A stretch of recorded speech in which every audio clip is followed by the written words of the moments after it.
I want to talk about things that are better, but first we have to stop the incoming tide of the bad shit, which is what A16Z is pushing, which is the financialization of everything, which I think is really what Web3 is about.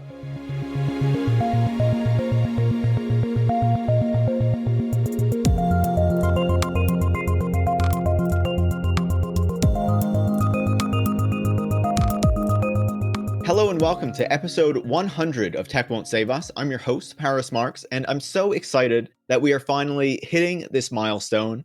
Over the past nearly 2 years, the podcast will turn to in April, I've gotten to speak with so many fantastic guests who have such enlightening and critical perspectives on the tech industry and the technologies that we use every single day that hopefully have helped to further inform you on those topics so you can better understand the impact that these companies and technologies are having on our lives, on our society, and why we shouldn't just stand back and let them do whatever they want, but should be ready to call their ideas and actions into question when they do not serve the public good, as they so often do not, because, naturally, these are companies that need to serve the bottom line to make profit. And often, maybe even always, that puts those actions in conflict with the social good.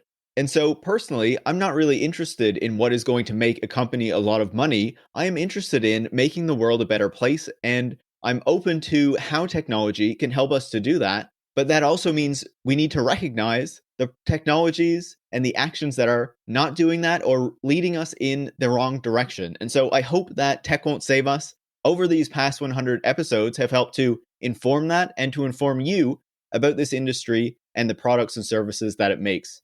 And to continue that, this week I'm joined by returning guest Jacob Silverman. Jacob is a staff writer at The New Republic, and he writes about crypto with the actor Ben McKenzie.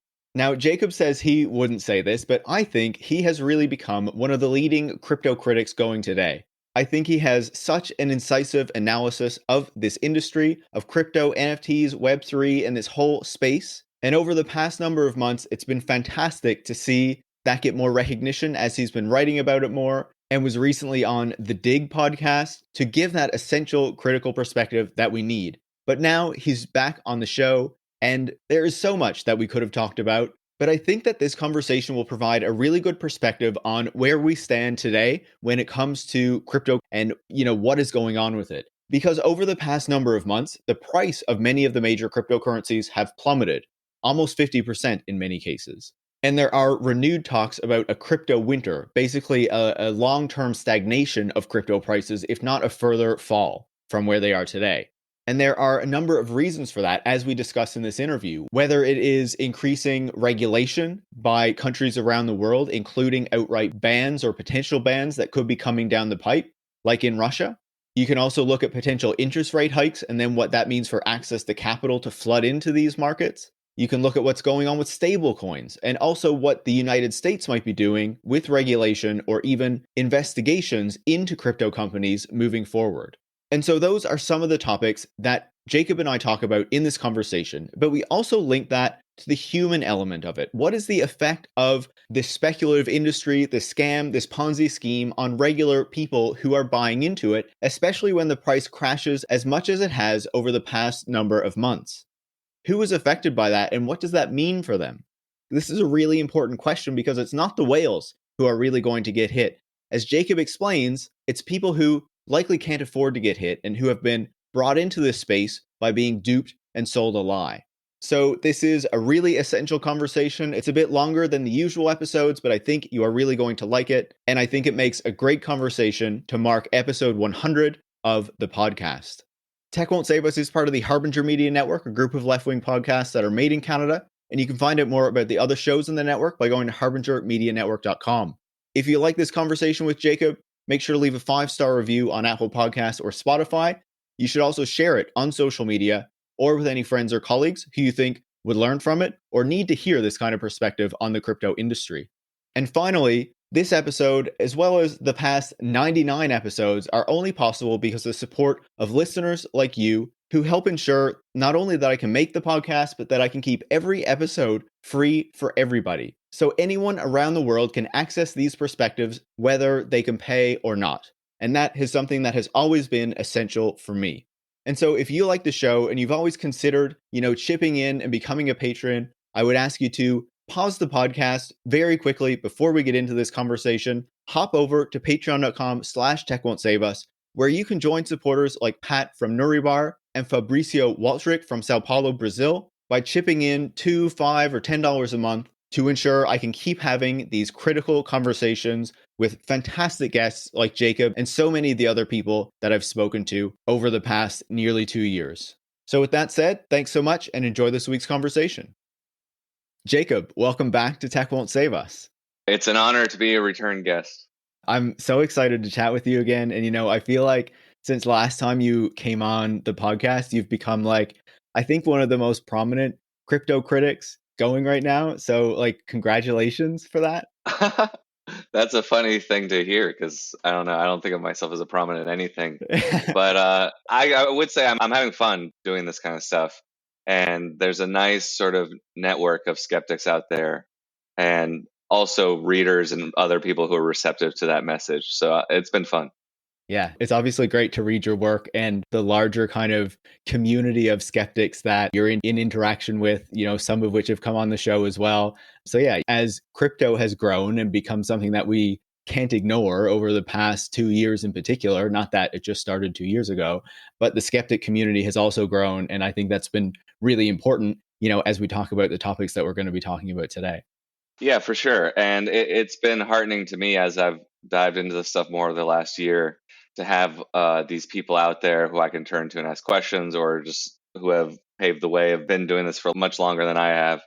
And one of the things you hear from Web3 people, especially the sort of VC class, Chris Dixon says this, is that there aren't good critics of Web3. And I think that's totally wrong. And there are a lot of people out there who are really smart, who work anywhere from bankers to computer scientists to academics to just regular people on the internet who have a lot of great stuff to say about this. You just have to seek them out and be open to it. I completely agree. I think there's great criticism going on, and you're just one of those people. And so the topic that I wanted to start with, we're talking about crypto again, is the price drop that we've seen over the past few months, right? In November, the prices started to go down and kind of seemed to level out, I guess last week or in the past couple of weeks, but maybe further drops are coming. It's hard to say for sure. What do you make of the price drop that we've seen, and what do you think is contributing to that decline? Well, I think there's sort of factors you can point to without saying this is the exact narrative, or at least I'm not confident enough in my sort of economic forecasting skills to give a total narrative, but there are certainly important things to point to. One is that the miners have been kicked out of China and other places and have been sort of dotting from country to country, though Bitcoin proponents will tell you that for a while the hash rate, the sort of combined network power of Bitcoin, has stayed largely the same, I think. But you have the stock market is not as zooming as well as it was before. I think a lot of people also say, where is Tether? Tether, the stablecoin that for a while has been at the heart of the crypto economy, has been really associated with price pumps of Bitcoin, hasn't printed at all this year. Other stablecoins are starting to perhaps take Tether's place. But I think that's one reason. Another thing you have to point to is declining retail interests. That is just sort of everyday people. That's why you see these dramatic Matt Damon ad campaigns and all these celebrities signing up each week, or supposedly buying a Bored Ape Yacht Club guy each week. It's because there's a lot of money going into selling and juicing the market and bringing new suckers through the door of the casino. Because actually retail interest is drying up. A lot of Bitcoin trading is really done between whales now and big wallets. Yeah, so many of those aspects are at play. There are a few things in particular that I was interested in digging into in relation to that price drop, or maybe what might affect it going forward. The first is that I've read a few articles now that talked about who this price drop is actually hitting, right? Is this actually hitting the whales who, are heavily invested in this space, who are making a lot of money off of it over the past few years? Or is this hitting a lot of the people who've been pushed into crypto during this bubble, who have put money into it? And, there's been ad campaigns and things like that to promote it, in particular to marginalized groups, to say that, oh, you're excluded from the financial system, put your money into crypto. Who is actually being hit when this price declines so much? Yeah, that's a good question. I think the concern is really that the people who are left holding the bag, whether it's the price drops of Bitcoin and Ethereum, which are the top two coins by far. Well, depending how you define things, but the top two coins, or whether it's just a classic rug pull where people get scammed in some DeFi arrangement. It's usually average people, so to speak, not to denigrate the sort of everyday consumer, but it's the people who got convinced by their buddy or by one of these elaborate ad campaigns, or who had a few extra bucks in their wallet and wanted to make more money, or a lot of folks who got a stimulus check and had some serious bills and were told that, hey, crypto is a risk-free or low-risk way to make some money. I hear those kinds of things all the time. And I think those are the people who are losing money.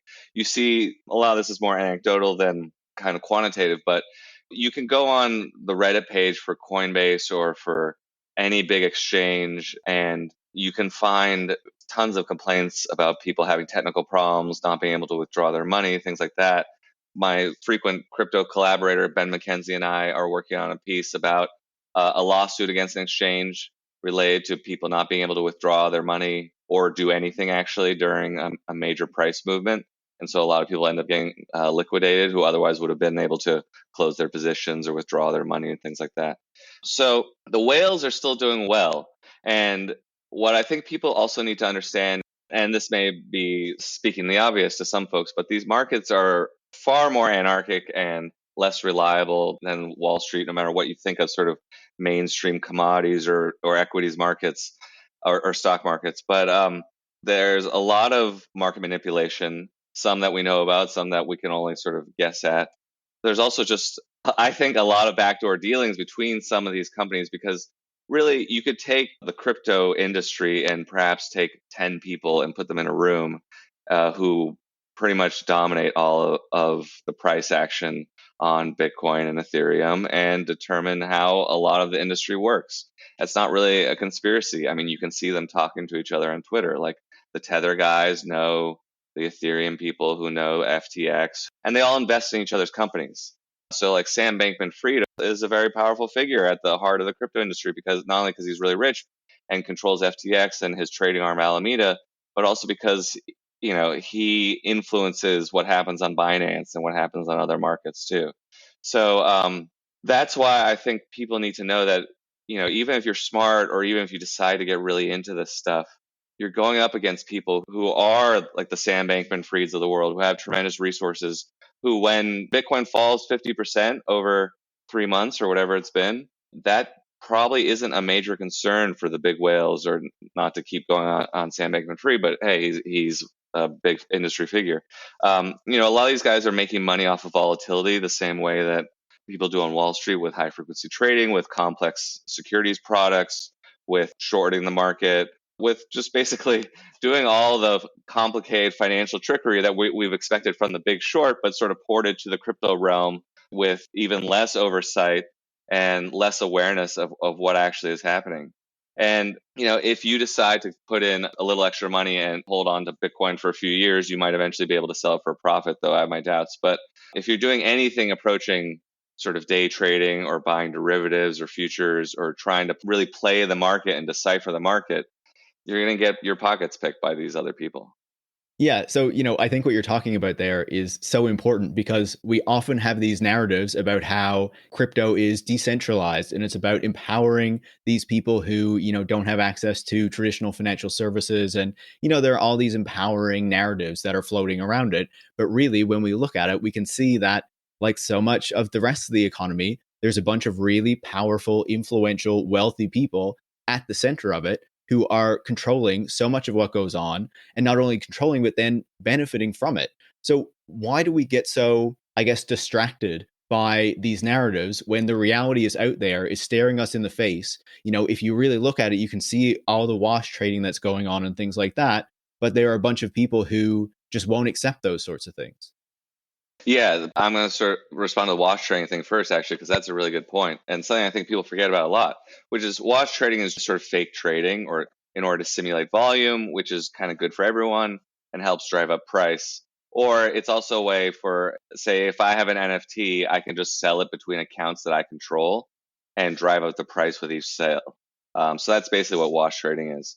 And on a lot of platforms, wash trading is believed to be 80 to 90% of all activity. Whatever you think about mainstream capitalism and the New York Stock Exchange, that just is not happening on the New York Stock Exchange. There's probably other bad stuff happening, but the trades are mostly real, I think. And am I right that if we look back at like those earlier big trades that got a lot of attention in the press, like, Beeple's, I think it was $69 million, a lot of those were kind of wash trades to say, like, look at all the money that's exchanging hands and that's flooding into this space. Yeah, you really can't trust most of the numbers that you hear related to crypto. I mean, the prices are what they are generally on different exchanges, but anything that's sort of a private deal, like even something like the Beeple thing. So, like, none of this is just like Gwyneth Paltrow going to OpenSea.com and clicking on an ape and deciding to buy it for 500 grand or $1 million or whatever. All these relationships are sort of brokered. You don't know even who's paying for what or how much. I'm sorry, we went off on wash trading and all this stuff, which I think is really important, but that was part of an overarching question that I'm not forgetting. That's okay. But, I think we can see like Justin Bieber also bought an ape recently. We can see it was similar with him and how it looked like he was getting the money from a different wallet, not actually buying it himself. Same with like Paris Hilton and all these other celebrities have been doing that. But, the bigger question was about the kind of control of this whole marketplace Right, and right. how there are like really powerful capitalists who are Yeah. controlling many of these platforms and what's going on and profiting from it, even though the narrative suggests different. One problem with crypto is that a lot of things it says it is, it's basically the opposite. So it aspires towards this very vague idea of decentralization, which we could talk about that and what does decentralization mean, but it's really not. It's pretty centralized. There are a number of important core companies and individuals to crypto. A lot of things sort of pass through some key industry stakeholders. And then you have people who are literally pouring billions of dollars into this industry, into the companies and startups and tokens, for example, A16Z or Paradigm, these VC funds with multi-billion-dollar funds to invest in crypto companies. I mean, we can talk about that too. There are people who are very suspicious of what's going on there because now you have what some of these VCs are doing is they invest in these crypto companies, whether it's a new token or an NFT or some online community, or put together your buzzwords from Web3. And instead of waiting several years or more for some exit, as they call it, a liquidity event, the company is bought or it goes public or something like that, now you can have your exit in 6 months because what you do is if you're A16Z or whomever, you give the company however many $1 million you want to give them, and they give you a bunch of tokens. And then you have the tokens, you know when the ICO is happening or whatever the equivalent is. And of course, the VC with 10% or 20% of all outstanding tokens is going to be able to play the market right and sell them at the top and then make their mint. So I think that's what people need to realize is that all the sort of plays at decentralization and decentralized power relations are not really happening. You see time after time when the rubber meets the road and say someone's apes are stolen on OpenSea or even Tether, which I have no problem saying is the shadiest company in crypto. Tether the other day froze 160 million Tether, basically 160 million dollars, on behalf of some unspecified U.S. law enforcement investigation. And Tether's supposed to be decentralized and not supposed to be able to do that. OpenSea freezes assets. Eventually, what you see is people trying to recreate the things that they're ostensibly overturning, which are centralized markets, authorities, figures, institutions, people to step in when the shit hits the fan in forms of insurance, things like that. I mean, it's almost funny in a way that you have however many years of monitoring and kind of capitalist history to develop all these institutions that we have in our current economy, many of which are dysfunctional. And then these people are saying, well, let's blow that up, but then also rebuild them.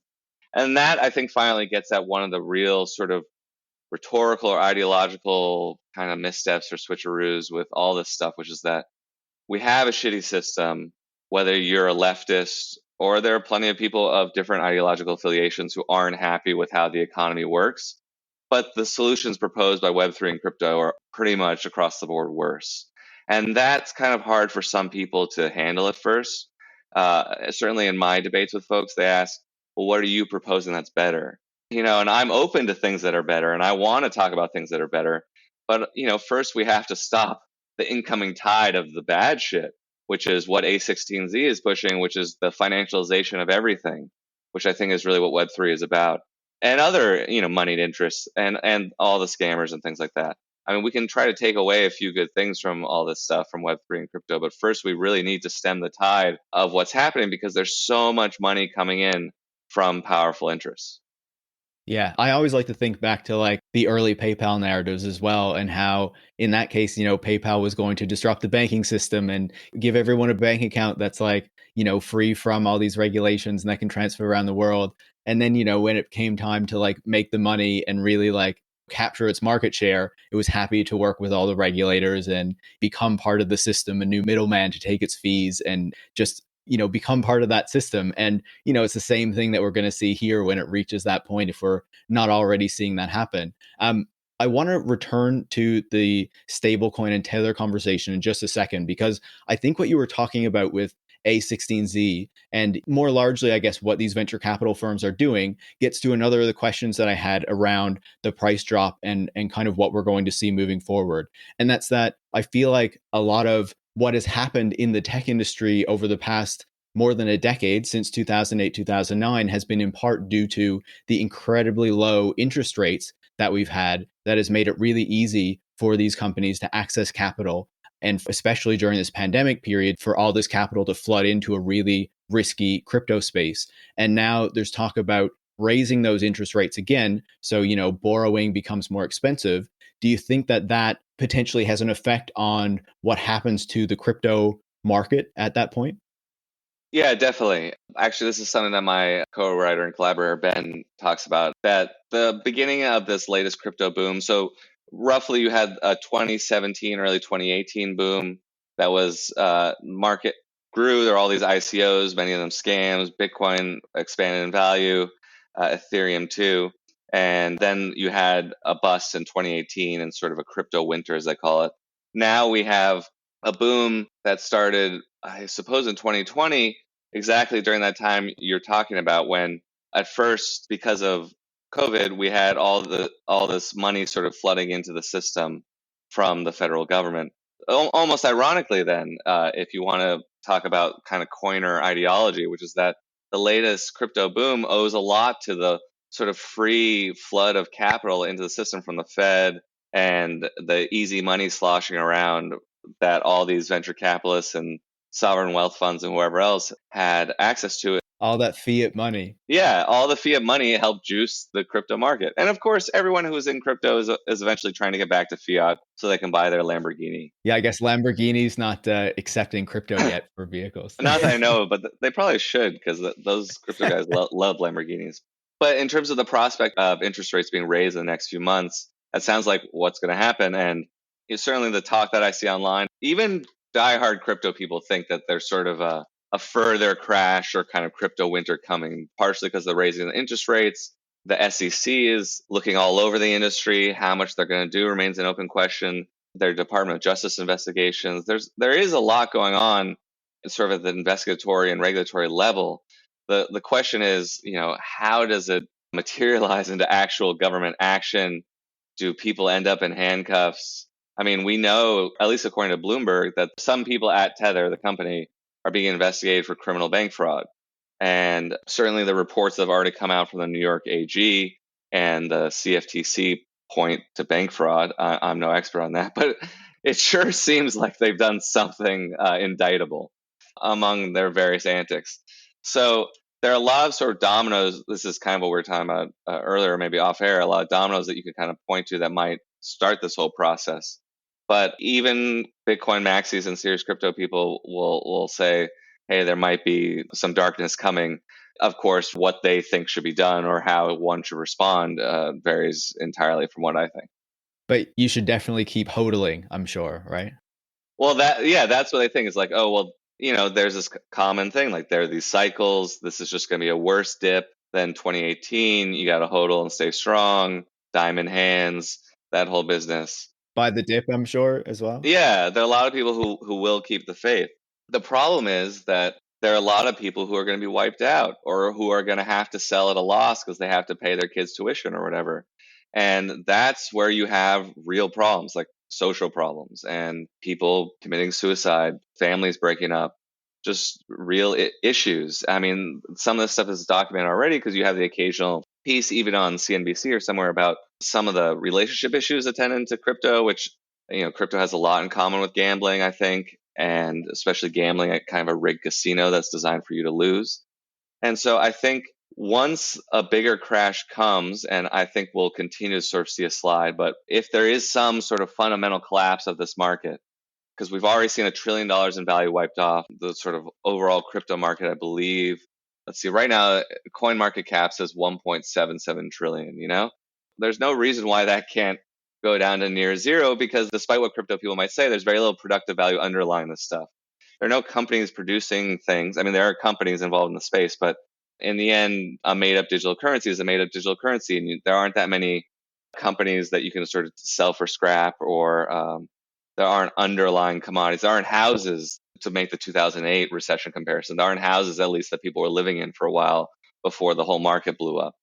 So that's why I think in some ways this could be pretty bad, because a lot of these coins may just go to zero or become sort of the equivalent of penny stocks. And people are going to lose their money. People are not going to be able to withdraw their money.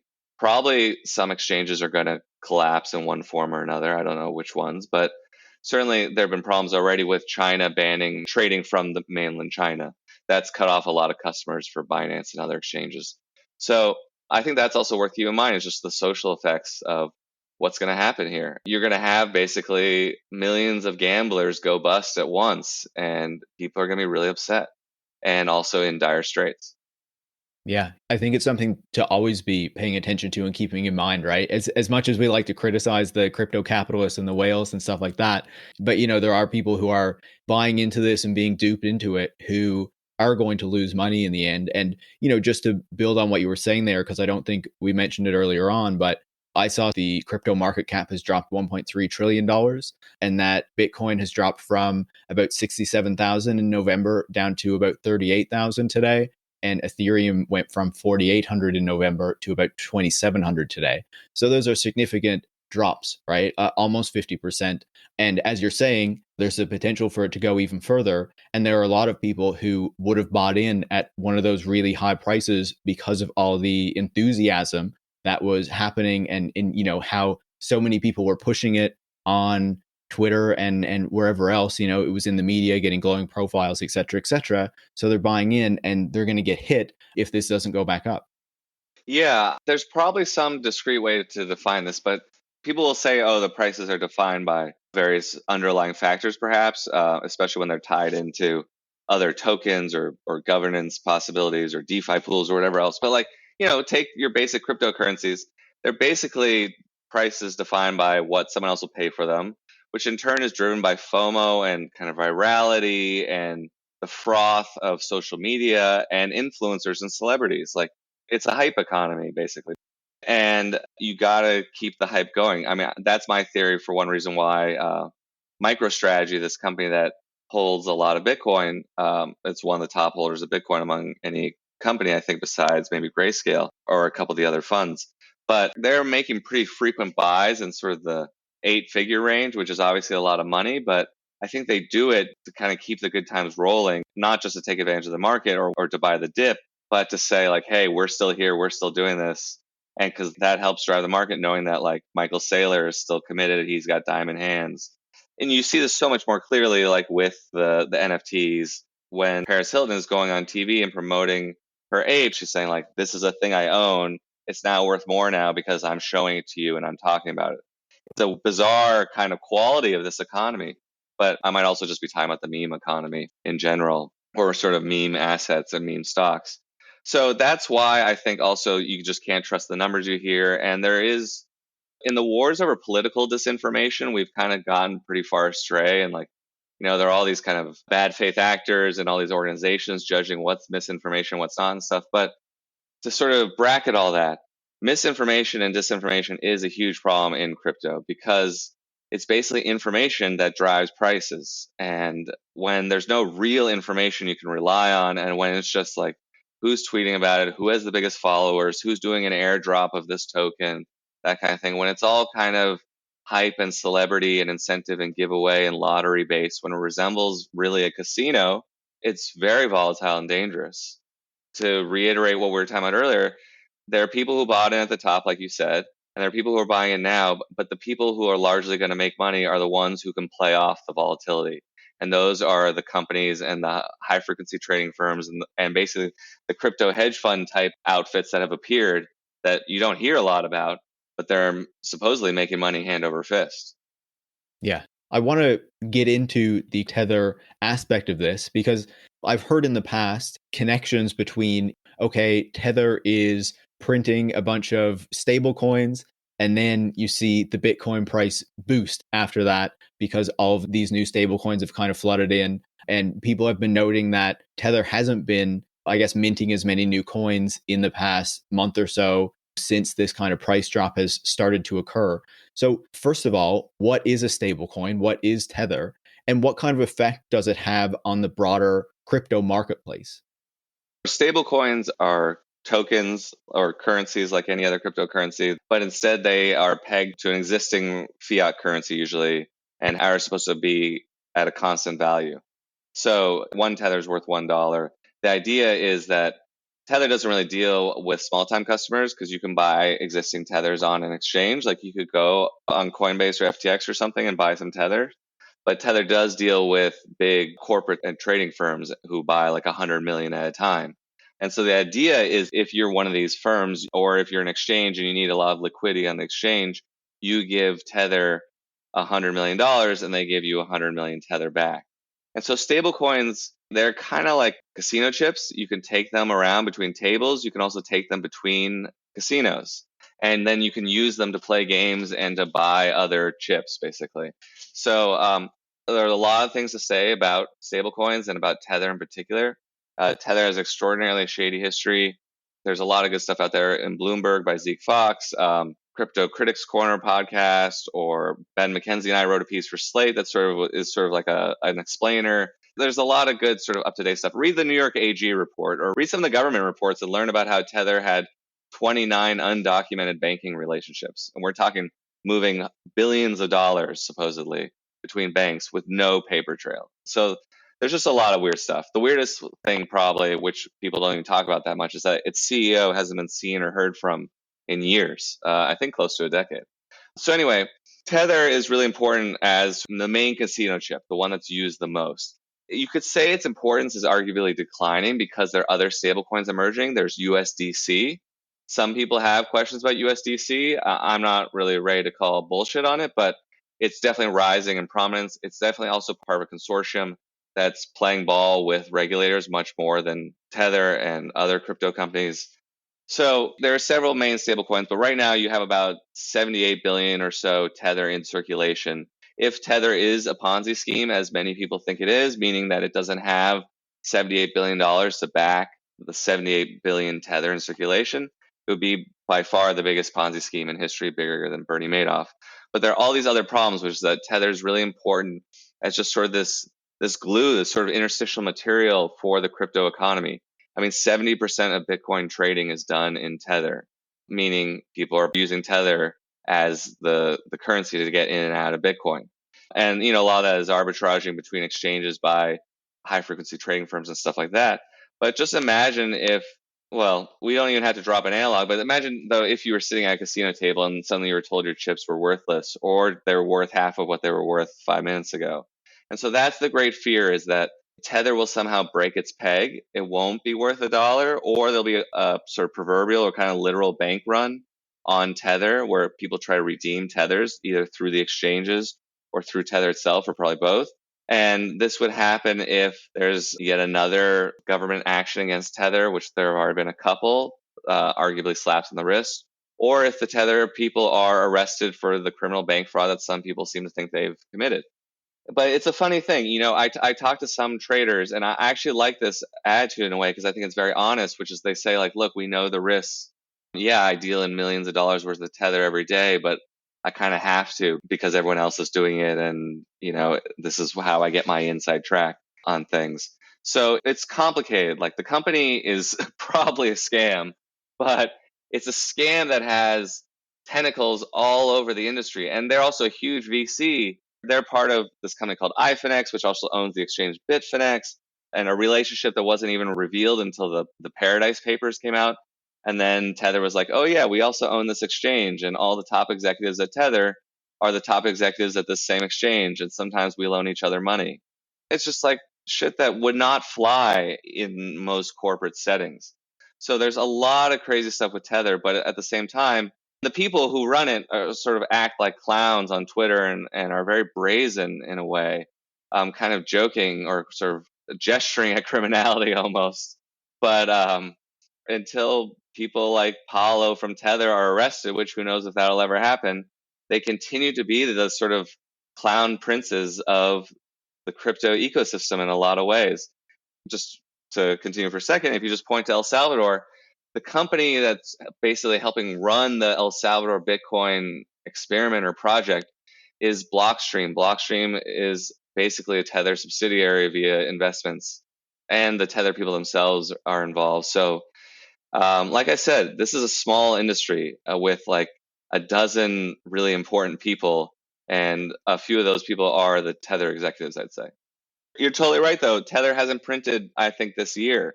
And, there are months last year where Tether would print several $billion worth of coins a month and it would seem to drive price action. Now you have a lot of printing of USDC, which again is sort of the more polite Tether.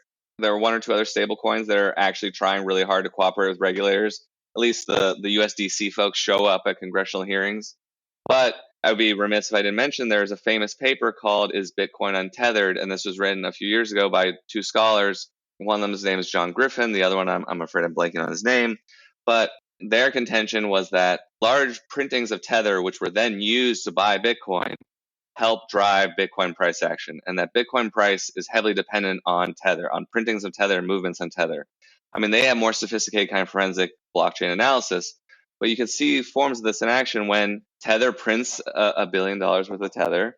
Everyone on crypto Twitter gets really excited and posts memes about pumping the market. And then you can see on one of these accounts like Whale Alert, which tracks major transactions, you'll see $400 million worth of Tether go to Binance.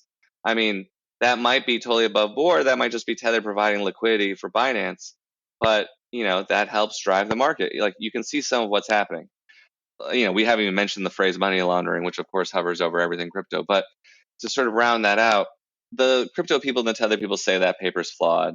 I have my doubts, but whatever. I'm not really an economics expert. But one of the main authors of that paper is named John Griffin. He teaches at University of Texas at Austin, and he has a consulting firm called Integra FEC. And for at least 4 or 5 years, his company has had millions of dollars worth of contracts with the IRS, the DOJ, and other government agencies. You can look up the contracts. It usually says sort of expert witness or forensic work or something like that. But we know what he's doing. He's advising investigatory agencies about Tether and about other cryptocurrency issues, probably some involving straight up criminality. So Zeke Fox of Bloomberg very memorably last year said that Tether is practically quilted out of red flags. It's pretty unbelievable. That's why I say it's brazen. And the brazenness of sort of a lot of things that happen on Twitter is one of the things that keeps bringing me back, because there are all these great stories and people are doing a lot of this crap in public. I mean, Nayib Bukele is like, he's just doing it all in public. He's trading from his phone, or at least he claims to be. And these ridiculous schemes are happening basically in public. You can see the transactions on the blockchain, and people brag about it on Twitter. So, of course, there's always a difference between what you can prove and what you suspect and what you might talk about as a possibility on a podcast and what I report out in a real piece. But there's beyond smoke here. I mean, and I think that's what people need to understand is both the integral role that these stablecoins play in kind of providing liquidity and juicing the crypto economy, but also how they're easily caught up in all the shadiness that attends crypto, including money laundering and also capital flight. A lot of people also in repressive countries want to get their money out. And for some people, Tether or other stablecoins or other crypto is a conduit for that. Yeah. And just for the listeners, I'll put the links to the stuff that you're mentioning in the show notes as well, so they can check it out if they want to find out more. Cool. But, I think everything that you're talking about there shows just how shady the whole Tether and stablecoin and, larger crypto space is. But I think one key piece there is the regulatory aspect, right? And how so far they have largely escaped regulatory scrutiny. And that seems to be changing now. There's talk at the SEC, at the Fed, at the Consumer Financial Protection Bureau, which just brought on Alexis Goldstein, who is a known crypto critic. And, there's even rumor now that the Biden administration is going to put forward an executive order laying out its intentions, I guess, for crypto regulation. So what do you see happening there? And what is the potential, I guess, effect of this regulation? And, is there any idea of what the US government might actually do with crypto right now? That's the big question, is how is this all going to play out? Because I mean, there's plenty to criticize the Biden administration for in different areas of policy, but they've hired some good people in consumer protection, the FTC, antitrust, all that stuff. And we know, I mean, I even know based on my own FOIA requests that get denied because they say that they're investigating these companies. So a lot of these companies are being investigated in one form or another.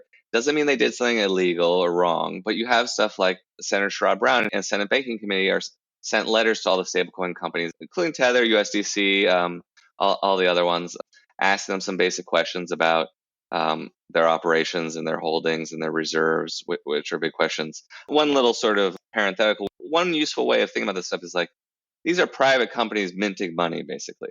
This happened before in history, like in the 19th century when railroad companies and other companies in the West were making their own money.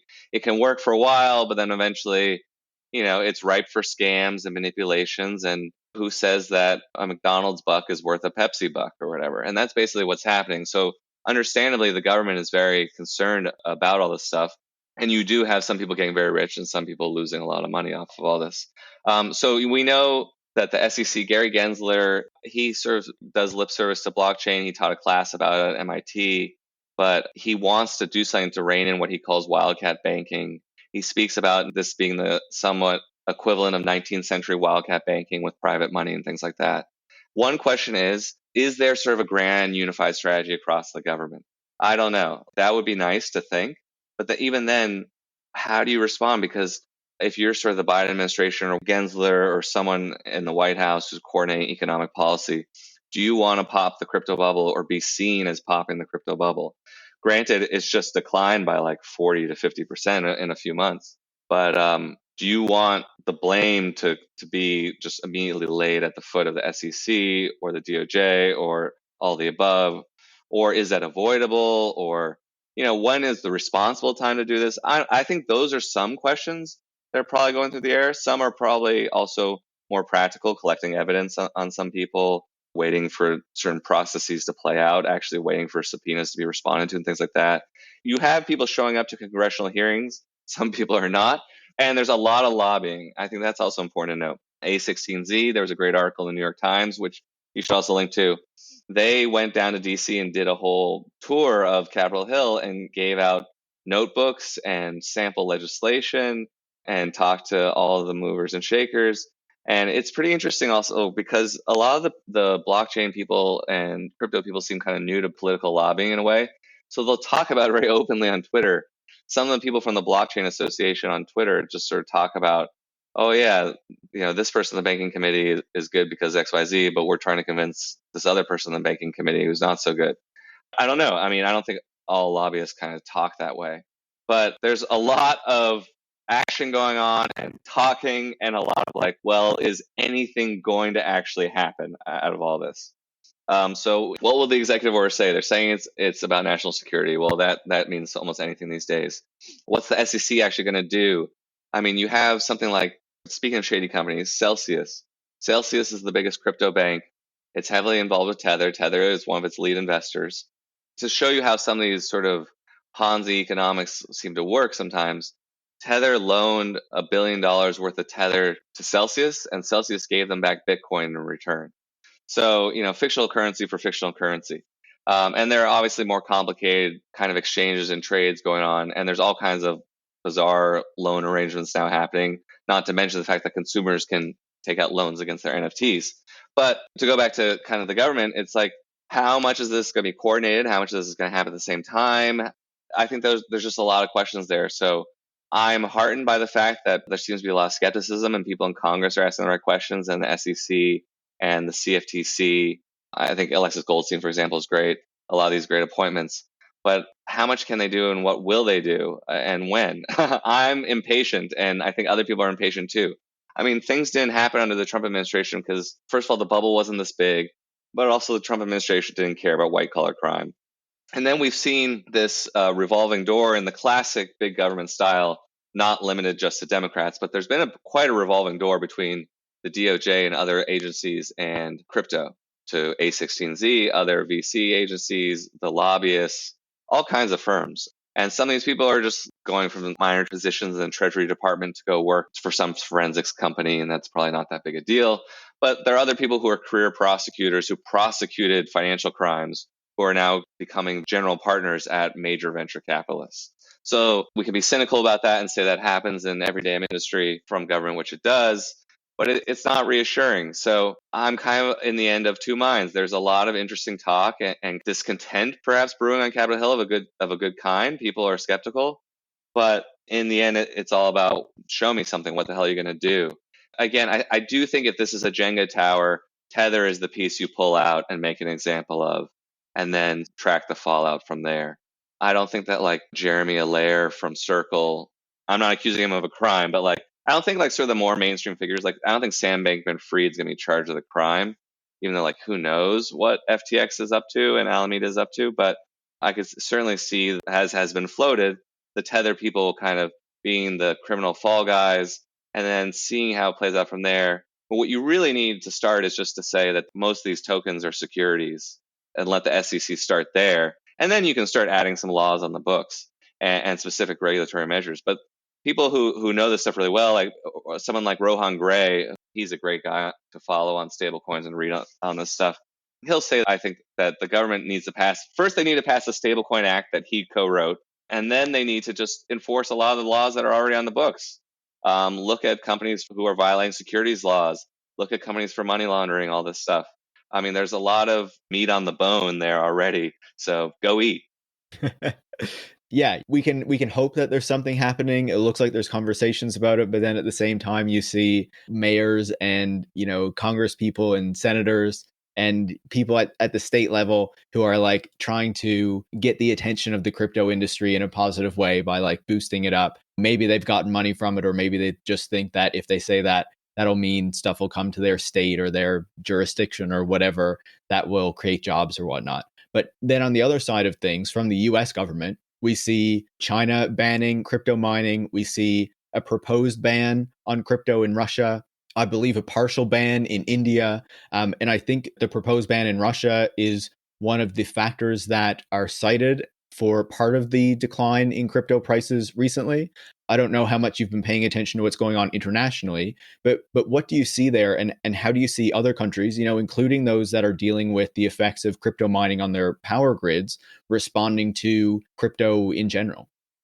Well, I think one thing you have to say is it doesn't make you a sort of an authoritarian for trying to decipher the behaviors and interests of authoritarian countries. So whether you're a democracy or a relative democracy like the United States, or you're Russia or China, far more authoritarian countries, you want some control over monetary policy and the money flowing in and out of your country. I mean, a coiner might stop me here and say, actually, no, look, you are an authoritarian because even a U.S. monetary policy is authoritarian, and we're all being forced to submit to the edicts of the Fed, and the money in our pockets is constantly losing value and stuff like. I'm already thinking of David Columbia's book. Like, Yeah, oh, yeah, David Columbi is obviously the man on that kind of stuff and kind of mapping those ideologies and how it feeds into all this stuff. And there are people who say that stuff because they believe it and because they're true believers of crypto, and there are people who say it because it's sort of an ideology of convenience. But all that said, countries want to understand what's going on within their borders with money and want some influence over the economy and monetary policy. So they want monetary sovereignty. We've seen there real material consequences for Bitcoin and crypto mining, at least for proof of work mining, which is what Bitcoin and Ethereum run on. Ethereum has said for years it's going to move away from that, but it hasn't happened yet. And a lot of the other sort of lesser coins run on proof of work. But Bitcoin's obviously the most important, and that's where you get power outages in Kosovo, in Kazakhstan, in Kyrgyzstan, in Iran, I assume they've had outages in China. They've at least kicked them out now. But, there are real material consequences. And I think one thing we're starting to understand is also there are potential social consequences. There was a great article actually in the AP recently about a town in Brazil. I forget the name of the town, but there was a guy who basically ran a Bitcoin Ponzi scheme. And this speaks to some of the issues we've sort of gestured at but haven't talked about yet, which is like the financial inclusion angle from crypto, which is sort of a more polite version of get rich scheme, which is like, we're going to come include the people who have been shut out by the evil traditional banking system, which sounds great. You want that. But then that sort of merges with what David Gerard and other people call affinity fraud or affinity scams, which is like you sort of appeal to specific groups. Say in the US, we're going to talk to people of color in urban city centers who haven't been able to get proper credit or bank loans and stuff. This is a Spike Lee commercial, basically. Yeah, things like that. And there are people who speak very well to the kind of ethical and complications of this. And affinity fraud is sort of the term that I've come upon recently, but David Gerard, I think, is writing about this, which is basically you sort of use the circumstances and kind of vicissitudes and problems and also representatives of a benighted or oppressed group, or even just an interest group. It doesn't even have to be a group that's disadvantaged, and you appeal to those aspects of that group. So in crypto, you have it for everything from Black and Latino crypto groups to queer crypto groups to people who just have an interest that can somehow be cryptified. It doesn't have to be sort of a cultural or class or ethnic identifier. Yeah, I had someone get mad at me because I wouldn't express any interest in a series of queer NFTs that would like Yeah. diversify the NFT space, and I was like, no, but they're still shit, even if they're queer. Like, Yeah, and there's a question of who should kind of criticize that and speak against that. Like, I'm a cis white guy. I don't need to criticize every sort of example of affinity fraud, but it certainly happens. And so the story in Brazil was that this guy sort of used a mix of just classic Ponzi stuff, get rich quick, and a little bit of affinity fraud because he was this sort of mover, this hustler in this town in Brazil. But he really found his speed or whatever with Bitcoin. It represents all the cult-like aspects that can attend this stuff, the multi-level marketing stuff, the desire to sort of transcend one's circumstances, to pull something over on the authorities and on the powers that be, especially the economic powers that be. That's something that I'm very sympathetic to, which is that I hate the banks. I don't wake up praising Jamie Dimon or the Fed for that matter. And I would love to see some sort of even revolutionary change in the system. But again, we have a crappy status quo, but what's being proposed is worse. And what you saw in this one story in Brazil, this one kind of Ponzi king sort of precipitated all these competing Ponzi schemes that other people were running because he became so popular and people were having their relatives send in money and people were offering better interest rates. It was a classic Ponzi scheme in that he was promising great interest rates via the magic of Bitcoin and became violent. People were killed. And this is what I mean, where I think we're only starting to see some of the social costs of this stuff, because I've seen some people on Twitter actually speak rather intelligently about this. But there's something when you sort of deputize yourself or corporations to print money, that is sort of undermining a certain part of the social contract or contract one expects with the state. I'm not saying it's a contract that is sacrosanct or is beyond reform or change, but it changes the social dynamic. And I think there are the other sort of social influences that we see. And it's when we see the decline in trust, we see the rise of fraud and scams, we see the decline in trust in existing authorities because people think, well, why don't I just go for Bitcoin? And then when Bitcoin goes south for someone, they don't trust their neighbor because their neighbor just ripped them off. And then you have the material consequences of people losing their money, of electric grids going bust. And so, I mean, honestly, there are probably academics who have studied this to great effect. But one thing actually that my writing partner, Ben, says to me sometimes is like, there are a lot of people in academia, people who you and I talk to, I think, activists and other people who are making these arguments and deserve to be listened to and heard. But there's also a sense in which these arguments have been made for a number of years. And so we need to kind of elevate their work and the work of people like David Columbia or whoever else we're talking about, the many people we've cited on this call, but also find kind of other ways to tell people like this stuff is dangerous. This is gambling. I mean, we don't need to oversimplify it, but there's a lot of manipulation and there's a lot of reasons why we shouldn't trust this stuff. I mean, it is sort of my hope that in 5 years or 10 years or however many years, hopefully not too long, we'll look back on crypto as this weird tulip mania type aberration that we all went through for a host of understandable social and cultural and economic reasons. some of which we've discussed in this call. But obviously, the danger is that this isn't just an aberration, that this is part of this larger financialization of everyday life that Web3 is really pushing for, and that we're not going to just like look back on this and laugh at like, FTX was like a pets.com or something like that. Or remember when crypto.com arena was a thing? Remember when LeBron James was partnering with crypto.com to run a curriculum for a school? Man, that was a weird time, or a weird couple of years. I don't know. Maybe that will be the case in a few years, or maybe we'll still be banging this drum and shouting, "What are you all doing?" Yeah, if people want to know more about the scam aspect of it, they can go listen to my episode with Stephen Deal, where we talk about, the pyramid and Ponzi scheme aspects of it. And what you were describing in Brazil sounds a lot like the Albanian pyramid scheme crisis. Yes, Obviously not as bad.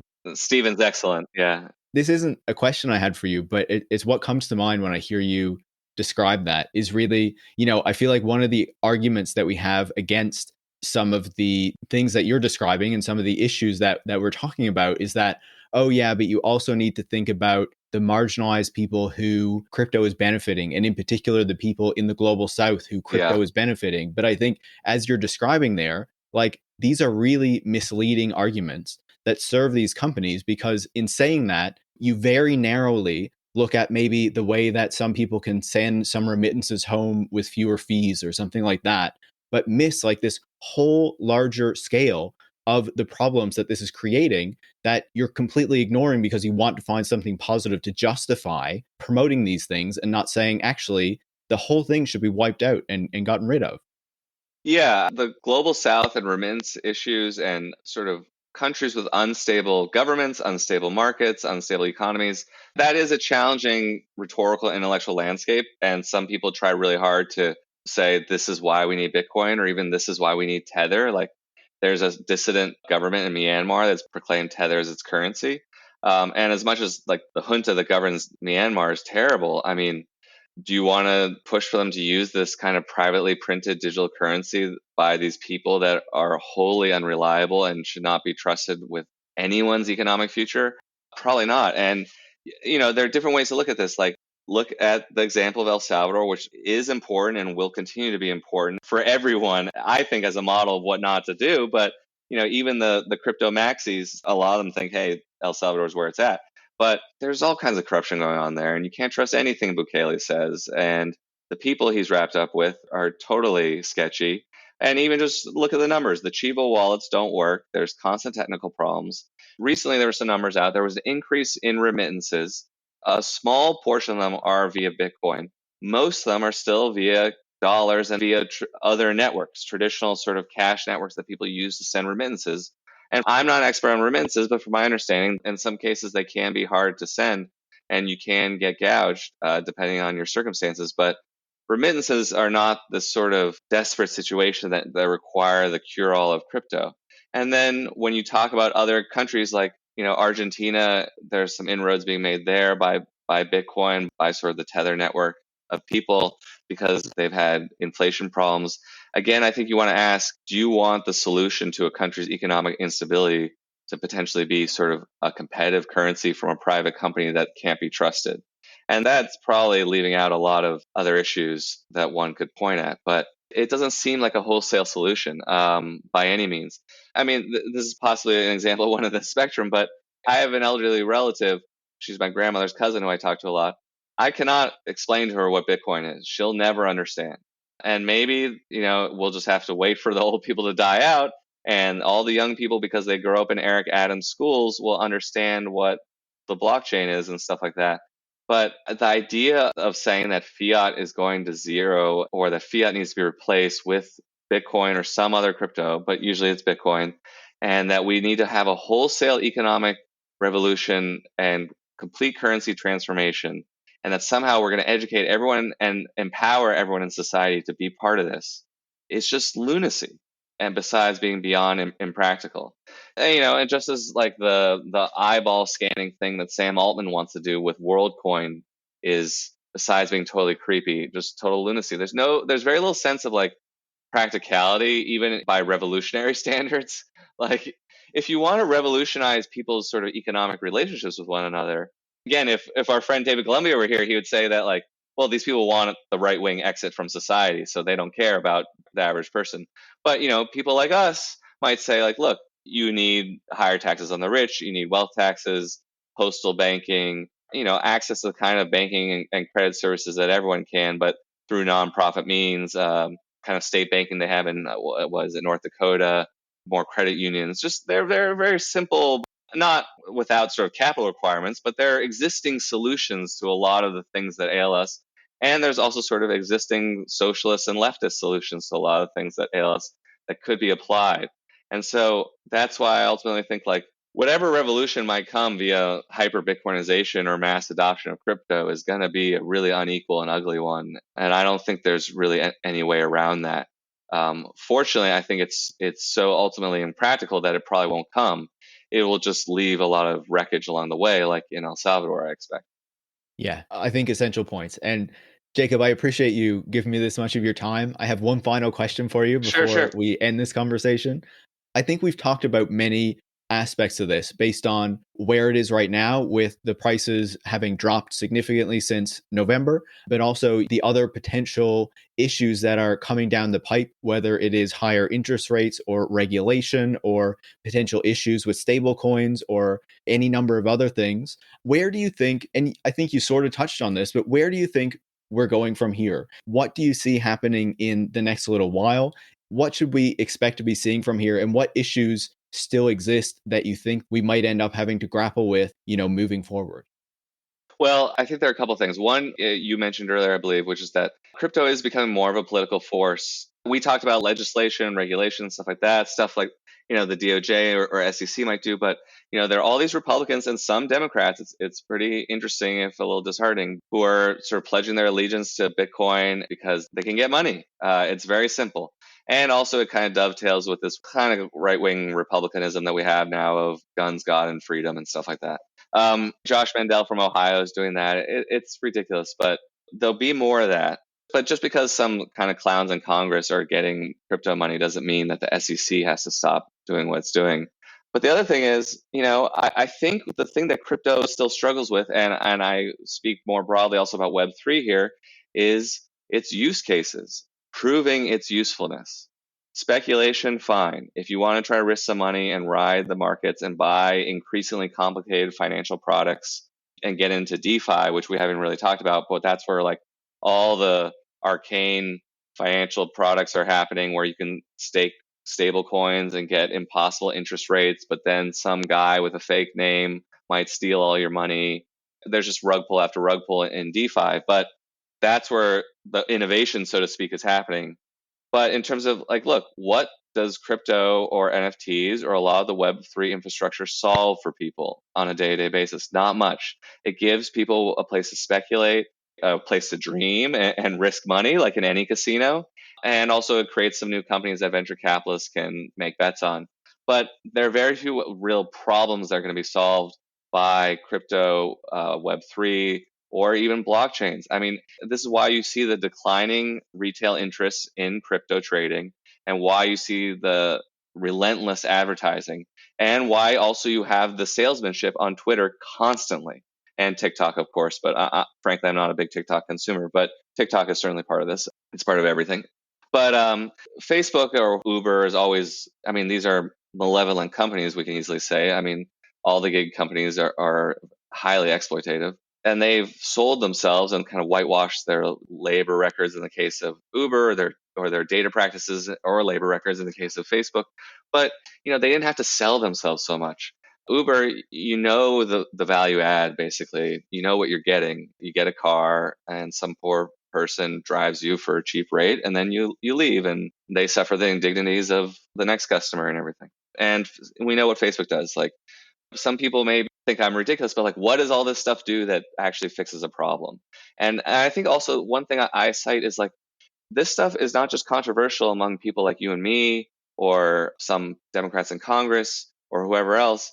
I honestly think that crypto and Web3 are more controversial within tech by people who really know their shit, software engineers, technologists, programmers, whoever, engineers, than previous sort of innovations in consumer technology. I'm speaking a little broadly, but, like, even surveillance capitalism there are a lot of people who bought in, basically, There are plenty of people who took the juicy jobs at Facebook and either believed what Facebook was doing or just didn't care. But Web3 itself has maybe a higher barrier to entry or just more divisiveness between people in tech. There are people who are doing it because it's a job and it pays well, and you can get in on the pre-mine on the tokens and make all this money via the tokens. And there are people who are true believers that it's going to reform the economic system. There are a hell of a lot of Stephen deals. I mean, we like Stephen. He's very strident, of course. I like his stridency. But there are a hell of a lot of people who are less strident than him, but who have a lot of questions and who will vocalize them, who I've talked to, you see writing articles on Twitter or elsewhere, who have questions, who work for, some of them work for the big incumbents. That's what the Web3 people say, like, oh, you work for Microsoft, you're just afraid of because you're an incumbent. Even at the game developers, you see that as well. People who are opposing these plans to put NFTs and stuff in games. Yeah, and the gaming industry is an interesting example too, because you see the pushback quite readily. And there's reasons why. People don't want everything to have a price tag attached to it. People don't want to gamble all the time. People don't want to be enmeshed in these speculative, manipulated markets that they don't really want to have a role in. The other thing with crypto that needs to be emphasized or just repeated periodically is that these markets are open 24/7. That creates a weird effect. Like, imagine tracking your portfolio all the time or being able to, like, it kind of creates a weird psychic thing. Like, one thing I say is that you don't want to be thinking about your money all the time. Of course, people want more money, and money can be stressful. I have financial stresses, but at the same time, I don't want to be thinking about my bills or my money or my bankroll all the time, or however you want to define it.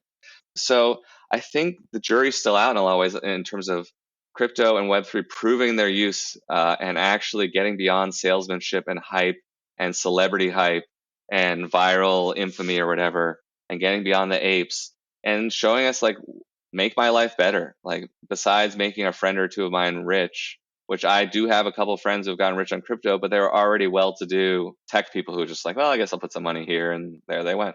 But, the use cases aren't there yet. The sort of widespread adoption isn't there yet. And we're basically just fetishizing a form of a database called a blockchain that might have a few uses, but is also 30 years old. There's a reason why it hasn't changed the world yet, I think. Yeah. Yeah, I think that this whole interview has illustrated the issues that exist in this marketplace, I guess, in this space. But I really appreciate you taking the time to come on, to catch up, to talk about what has been happening recently. I really appreciate it. Thanks so much. Oh, sure thing. I love your show, and I could talk forever about this stuff, so glad to do it.